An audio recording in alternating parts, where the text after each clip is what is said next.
You are watching South Asia Newsline, and here are the top stories we are tracking for you on Thursday, the 13th of February. Indian PM Modi lands in Washington to hold talks with Trump on trade, defense and immigration. Pakistan and Turkey signed 24 agreements to strengthen cooperation. And Adani Group backs off from controversial project in Sri Lanka despite approvals.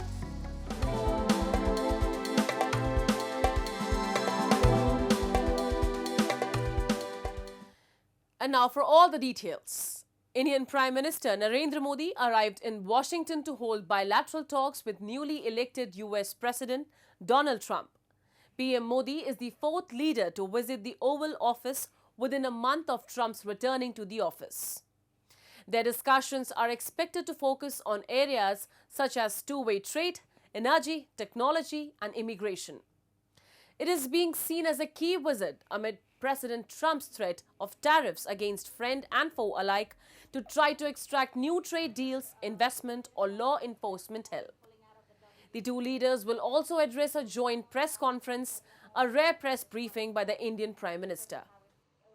I have a feeling that this relationship is going to take unprecedented turns on defense, on security, and on collaborations and everything from port building, shipbuilding, and multiple business collaborations.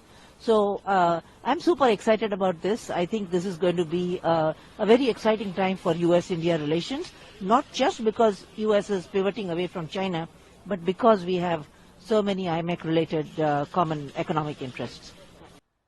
Ahead of his meeting with Trump, Indian Prime Minister met newly appointed US Director of National Intelligence, Tulsi Gabbard. News agency Reuters, citing sources, said Elon Musk is also likely to hold one-on-one talks with PM Modi, and India's government expects that these could include Starlink's long-delayed plans to launch satellite broadband services in India. Amid ruckus and continuous sloganeering from India's opposition lawmakers, the Joint Parliamentary Committee report on the Waqf Amendment Bill 2024 was tabled in the Rajya Sabha on Thursday. Congress leader Mallikarjun Kharge called the report anti-democratic, alleging that dissent notes from opposition members were removed. Meanwhile, Home Minister Amit Shah said that the government has no opposition if dissent notes of the opposition are added to the Joint Parliamentary Committee report on the Waqf Amendment Bill. Lok Sabha Speaker Om Birla said that he has included all dissent notes after meeting with the opposition leaders. Amid ruckus over the Waqf Bill, the Lok Sabha was adjourned till March 10.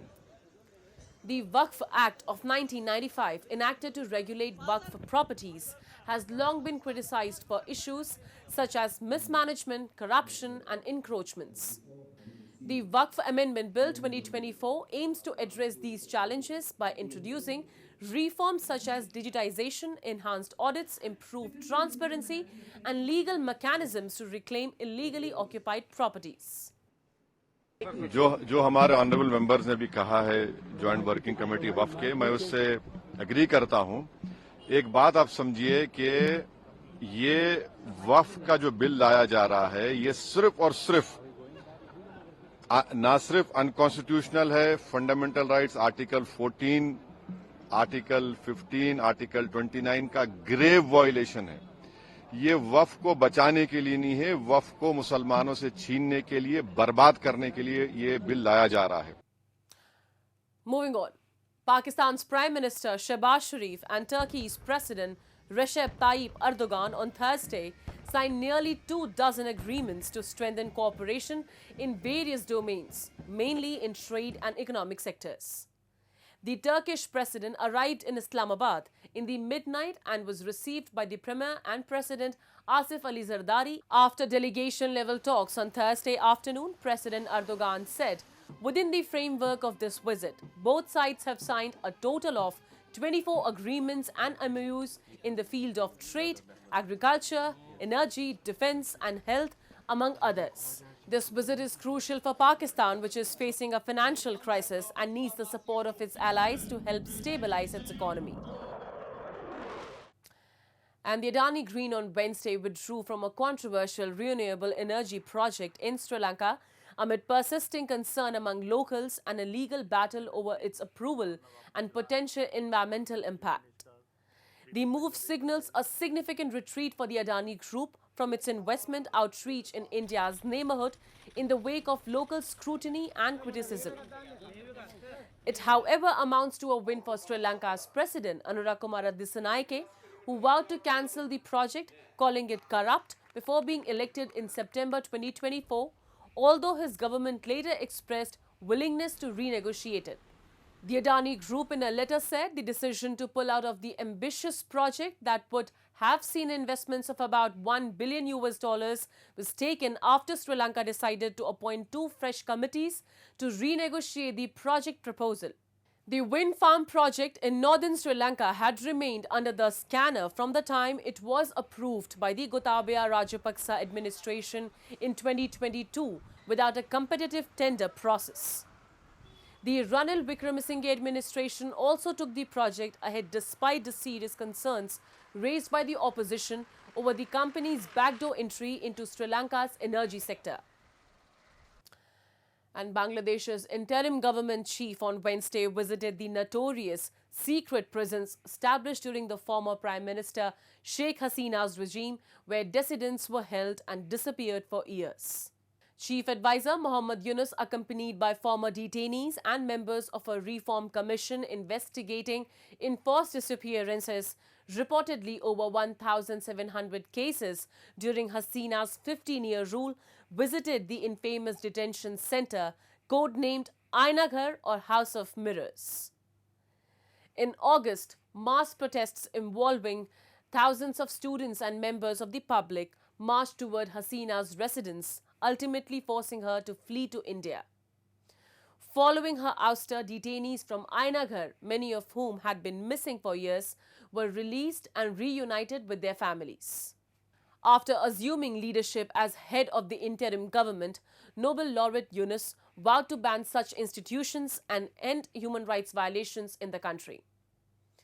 Describing the secret torture cells as horrific, he said the deposed government had established the age of brutality in all sectors, and these torture cells were the samples of it. Now they have concrete proof, and now they will go to the justice. So this is one step. And then what happens to the rest of the institutions? You are dealing with something that they have done. Will this be repeated in the future? That's something we have to make sure that it's not repeated in the future. No way. The student wing of Nepal's ruling coalition partner, Nepali Congress, the Nepal Students' Union, hit the streets of Kathmandu, protesting against the social media bill tabled in the National Assembly earlier this week. Calling the bill as draconian, the protesters said the provisions stated in the bill regarding operation, use and regulation of social network will curtail basic human rights. The bill has sparked widespread concern as several of its provisions contradict Nepal's constitution, particularly Article 17 and 19, which guarantee freedom of speech and communication. Critics argue that the bill grants excessive power to authorities, allowing them to penalize individuals for social media activities such as liking, sharing or commenting, with no clear definition of malicious intent. The bill also mandates a rapid response team, a mechanism typically used for emergencies to monitor and act against online content. Another contentious provision requires users to disclose their identity, raising privacy concerns. The bill also introduces several penalties and censorship measures, sparking accusations that the government aims to silence dissent and opposition voices. Despite the government's claims of ensuring digital responsibility, the bill is widely seen as an attempt to control online discourse and suppress criticism. कारबाही तोक्ने एउटा सरकारी संयन्त्र जुन परिकल्पना गरेको छ त्यो संयन्त्रले सरकार जसको हो त्यसको पक्षमा काम गर्ने भयो। यहाँ सरकारको विरुद्धमा जाने मतहरू यो सरकार चाहिँ हिटलरको तानाशाह जस्तो बन्न खोजेको जस्तो देखिन्छ। किनकि सरकारलाई प्रतिपक्षमा रहेको कसैलाई सरकारको विरुद्ध अभिव्यक्ति दियो भने उलाई सामाजिक सञ्जाल विधेयक ऐन अनुसार कारबाही गर्न सक्ने भयो। कसले कारबाही गर्ने भन्दा मन्त्रालयको एउटा कर्मचारीले कारबाही गर्ने भयो। अदालत गएर कानुनी प्रोसेस अन्तर्गत कारबाही भएको भए पो ल विधिको शासन कानुनको न्याय भन्ने कुरा हुन्छ। यहाँ त सरकारलाई जतिखेर मन लाग्यो त्यतिखेर मान्छेलाई कारबाही गर्ने खालको कारबाही ठोकिहाल्ने खालको ठाउँ टु ठाउँ ठाउँको ठाउँ कारबाही ठोक्ने खालको यो विधेयकमा जुन व्यवस्था छ यो खारेज हुनुपर्छ भन्ने हाम्रो एउटा कुरा भयो। That's all in tonight's edition. We will see you same time tomorrow. Good night.